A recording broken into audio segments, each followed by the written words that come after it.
Well, hi, everyone. I hope everyone had good frozen yogurt and good snacks. It looks very good. I'm here with my friend Lisa, and Friends for a week, yes, but I friends think for we're a going to week, be but I think we're BFF. going to be BFFs for a long time. I have a couple goals for this talk, not only to talk to you about branding and innovation, but to be the most fun. So here we go. Lisa's title is VP of Brand Content and Creative. And I had to write this down, and I'm looking at my book because I checked her out on the internet, and there's so many great things that are said about Lisa. And then I'm going to have, she's called a brand storyteller, a content strategist, a I told communication, myself those things. yeah, a communication expert, a community builder, a creative leader, and I love this, a boundary pusher. I love that. And an undercover introvert, which I don't believe, but that's what she calls herself. But I want to talk to you. You've been at Vitamin Shop for about 7 years. And let's hear about you and how you got there and what's kept you there. I'd be happy to. Hi, everyone. Undercover introvert. Yes, I am such an introvert. I can come alive on a stage, but then an hour from now, I will need a nap. But I also have to mention, again, she won't say this, she's also a cool mom. I mean, look at those sneakers, and I know her son thinks she's cool. My son thinks she's cool. When we get to the prime part, I'll Yeah. talk about how cool I am with my Okay. son. So my background is media and publishing. I spent most of my career being like, I call myself an OG content creator because now everyone's a content creator, but like I actually was an editor and a writer, and we took the stuff real seriously. We fact checked and we copy edited like lots of different rounds, made sure there were no typos. I mean, I'm old school. So I started off in the publishing industry when digital started to become a thing, switched over to digital. I spent 7 years at MTV as a managing editor and executive producer of their online after shows, all of their online content. That's when you didn't do everything with your phone camera. You had actual like crews come, and we still do a little bit of that. After I had a baby, I realized that it was time to leave MTV. I wasn't as interested in some of the content anymore, and that really does need to appeal to me as someone who content is king for me, and it really has to personally appeal to me. So I left and went to women's health, which was perfect for where I was in the world. I created a parenting vertical. We talked a lot about fertility, and so wherever I go, I do weave in a lot of my personal experience. And then one day I kind of woke up and I said, I know exactly what's on my plate today. And I know exactly what I'm going to do. I know exactly what people are going to ask me. And I'm kind of tired of knowing a lot. I didn't know everything, obviously. Being bored is a curse. Yeah. Yeah. I mean, It's I a love the curse. content, but I wanted to be out of my comfort zone. I wanted to not know what everyone in the room was talking about. I spoke the language of all my people, and I got a travel bug. Like I just needed to travel outside my domain. And so a recruiter reached out to me about starting a content studio at the Vitamin Shop. I looked at the website right away and I was like, nope. It was dated. All I could see on their social media was pills and powders and BOGO 50 and 20% off. And then I really thought about it. I was like, wow, there's a lot of low hanging fruit here. This would be kind of neat. I could really start from the ground up. And it was. I got there and I started from the ground up, but I was very lucky that I had executives who believed in what I was doing, and they had the same vision, and they kind of let me run. I mean, I had to fight for a lot of stuff, but namely budget, but develop proof points along the way and built a team, and eventually took on creative and PR and communications. And so now I represent the brand. I am the organic side of the brand. I created the brand pillars, the tagline, the mission statement. We didn't go outside for those things. Those were me writing on my phone at night. What is our mission statement? What are our brand pillars? I love it. I love it. A multitasker and somebody who doesn't like to be bored and a lifelong learner. Yes, right? absolutely. That's totally, I think that's an important quality, to be curiosity, lifelong learner. That's, we all should strive for that. Yes. So now you're a huge storyteller, and storytelling is part of what you do and part of your success at the Vitamin Shop. Can you talk a little bit about storytelling and how you're putting it into your marketing strategy? Yeah, sure. So when I first got to the Vitamin Shop, it was funny. We would walk around this store, and look at all of the signage we had created for the month. And the merchants would stand in front of an end cap and they'd call it a story. And I go, what do you mean?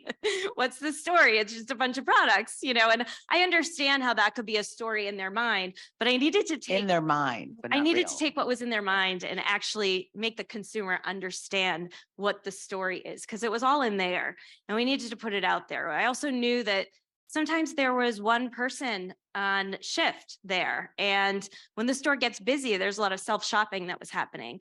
And so you walk into the vitamin shop and it's this whole wall of supplements and with brands you've never heard of, and a lot of ingredients you've never heard of, and there was no education. There was nothing to inform you, like what's CoQ10? Why would I use this?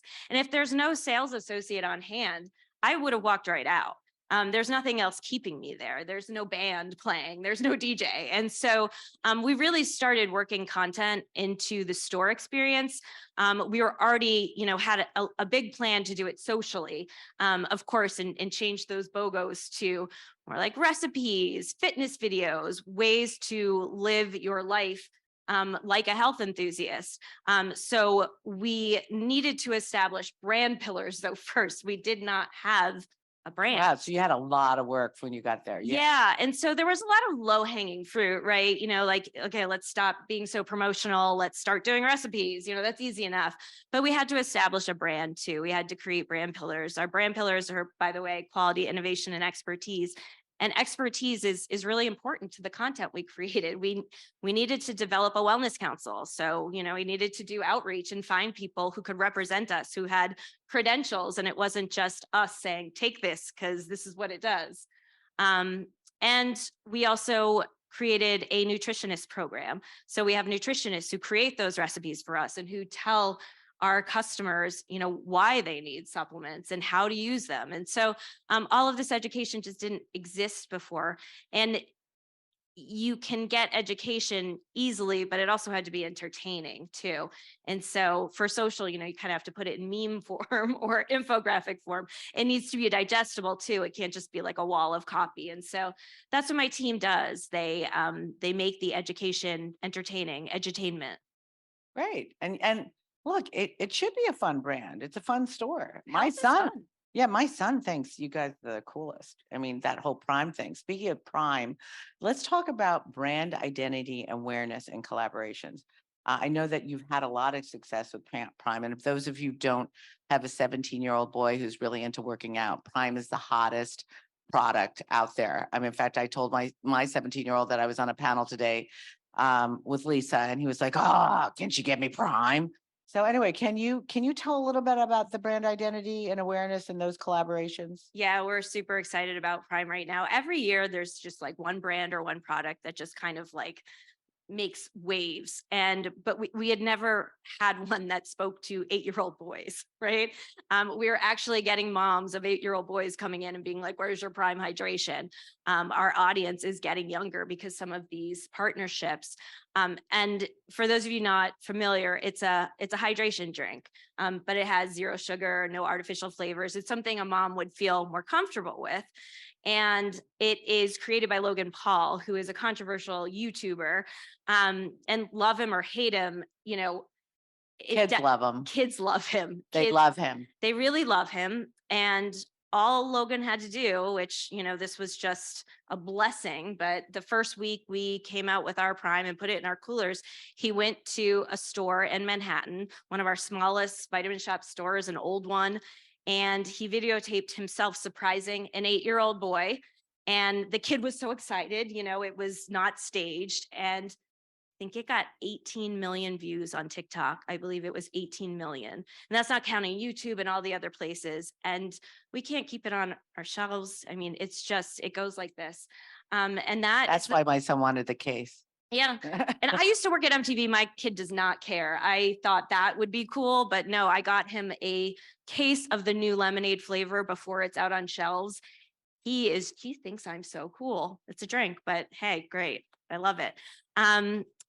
But this is the power of creator-led brands. We've brought in a lot of celebrity brands, like A-list celebrities. I won't name them, but A-list celebrities attached to collagen, protein, you name it. A lot of them have tanked. if it's not an authentic connection, it doesn't matter. People see through it by now, right? There's a lot of noise out there, but these creators know what they're doing. And Logan Paul is, a fighter, and he has to hydrate. He, drinks these drinks, and he knows how to market on his own. He is a channel in himself. He is the marketing. Oh yeah, that brilliant. Was that your idea to collaborate with him? No, it was all his idea to do this. So we're just carrying him in store, and we're a specialty brand that has the drink. It has already expanded to other retailers, but we were one of the first to carry it.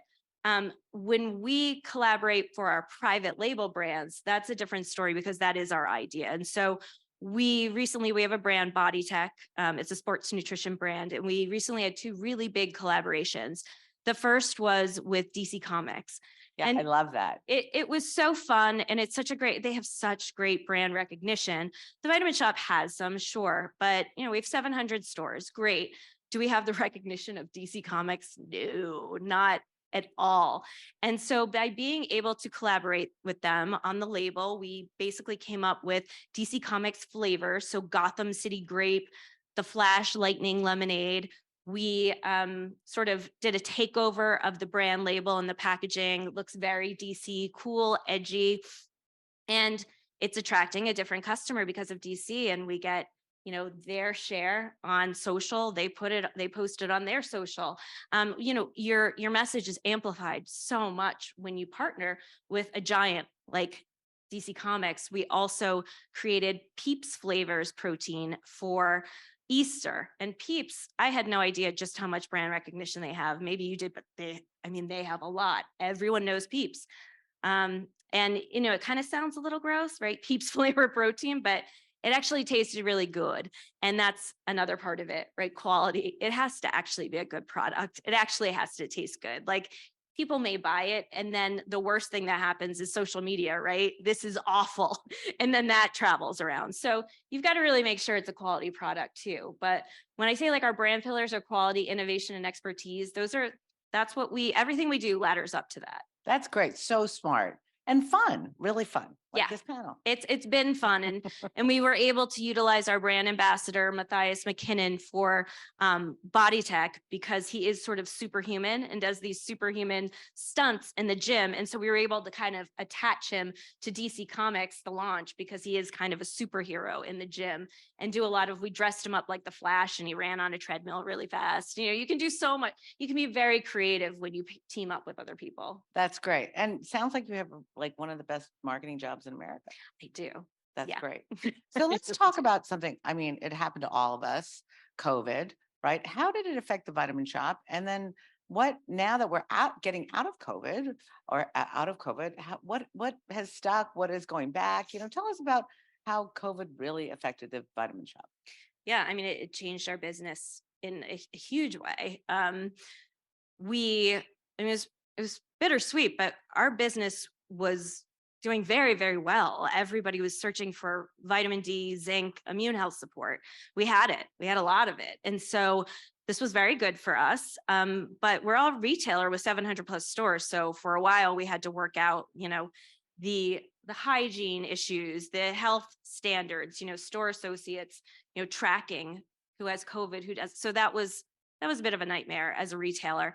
Once we got out of that sort of acute stage though, we really were able to pivot with our content and be able to just focus so much on immune health and foundational health.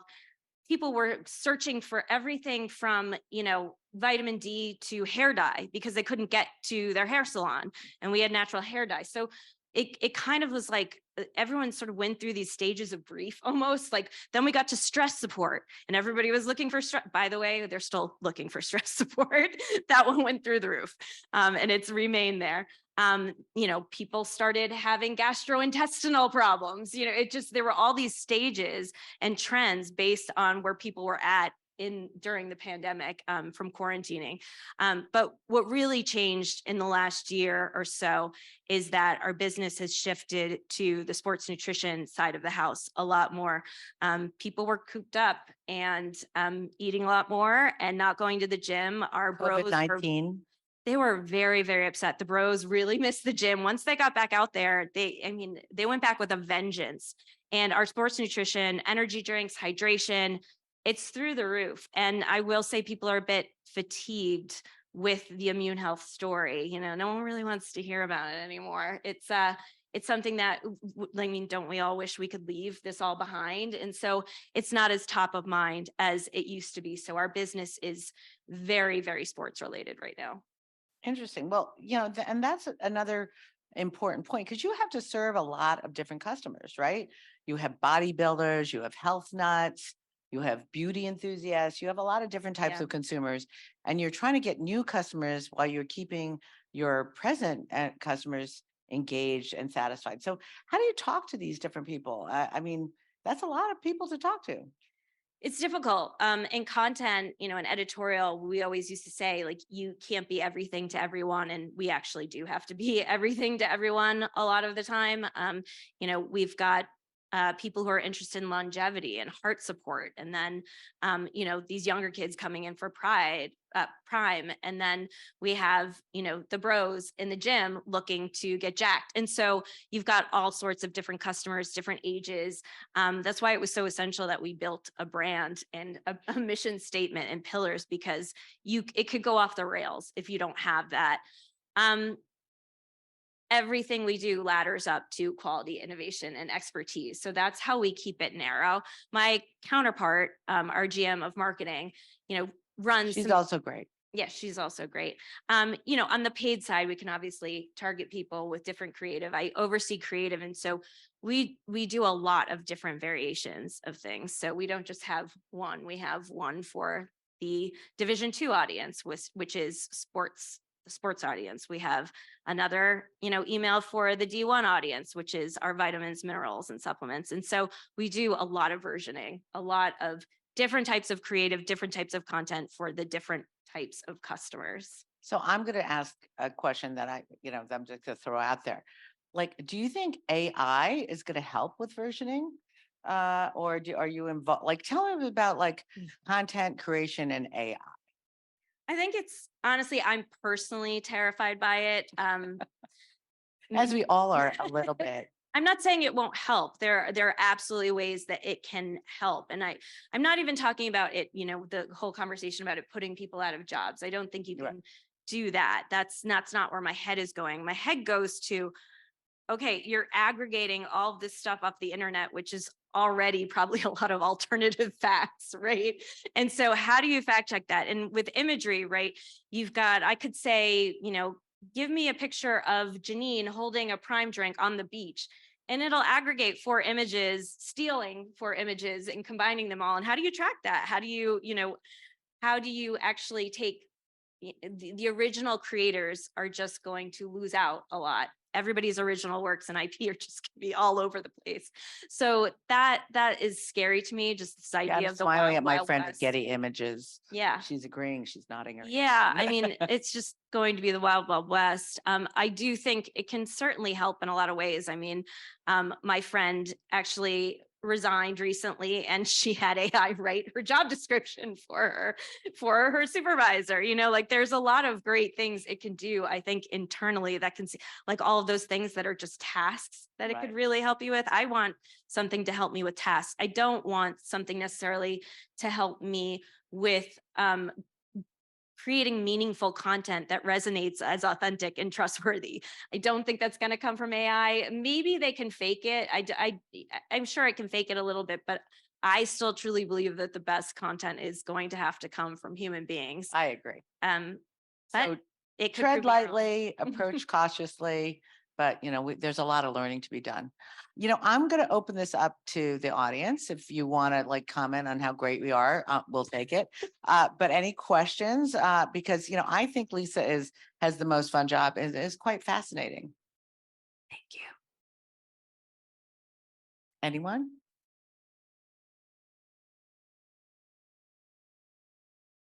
Too much frozen yogurt?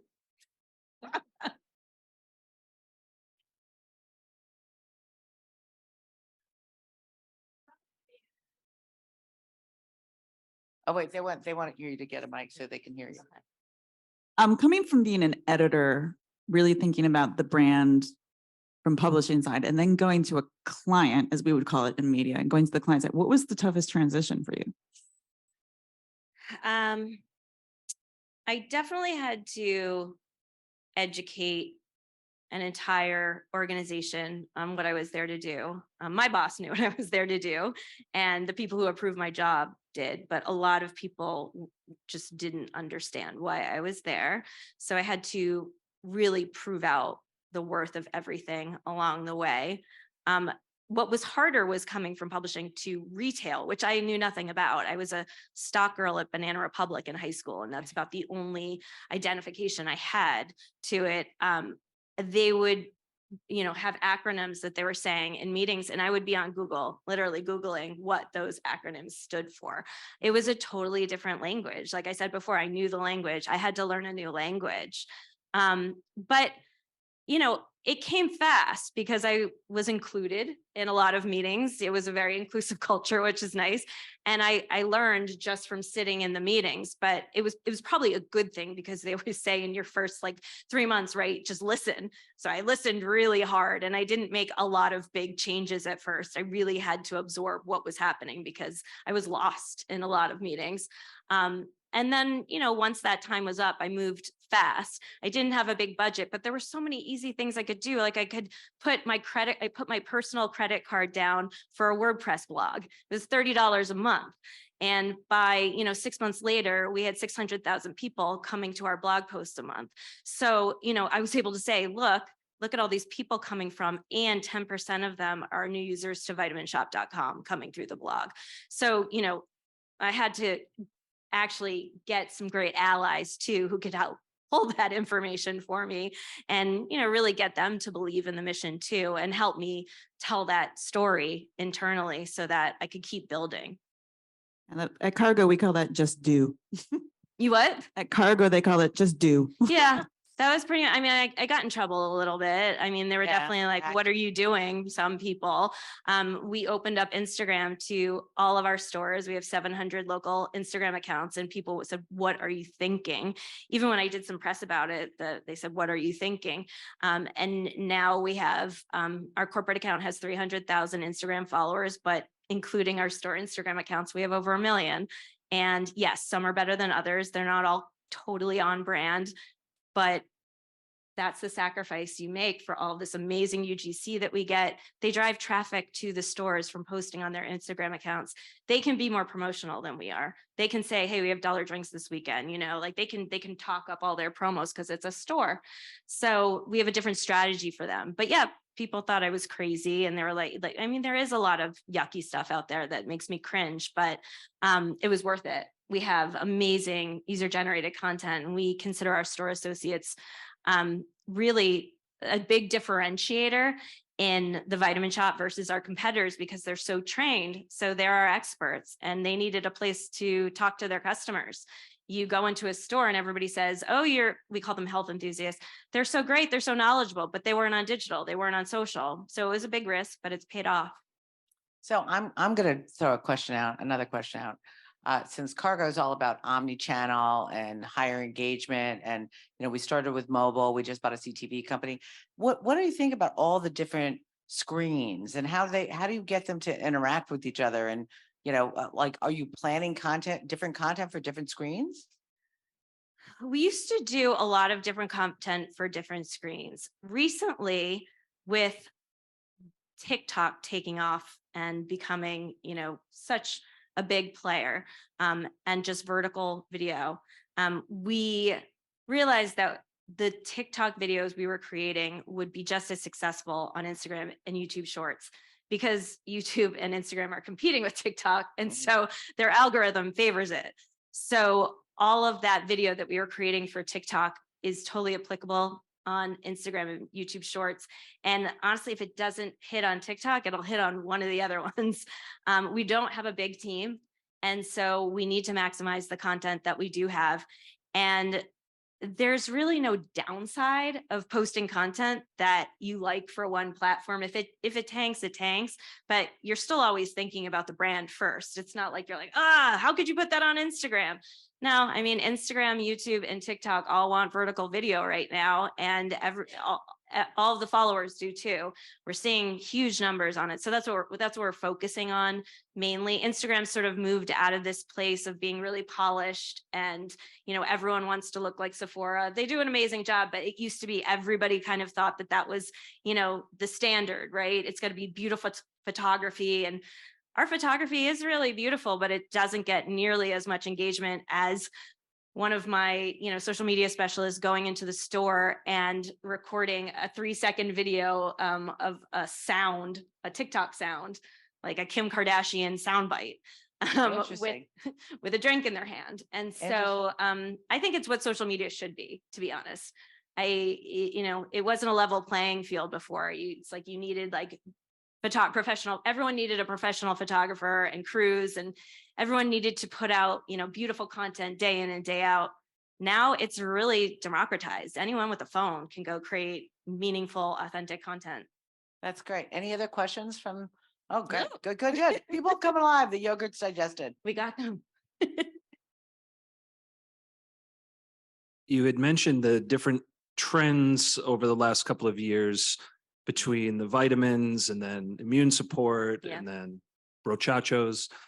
What do you use as leading indicators to see that changing before it actually happens at the register? Or are you waiting for the sales to shift before you're going after different content and ad strategies? To be honest, it's my team that does a lot of the informing because we're doing so much social listening and, following. I mean, I spend way too much time reading the comments, but it's my job. But I spend a lot of my off hours reading what everybody's into, and my whole team does. If they don't do that, they're not part of the team. And I think we've also educated the rest of the company to do the same. They all follow us. They all follow the hashtags.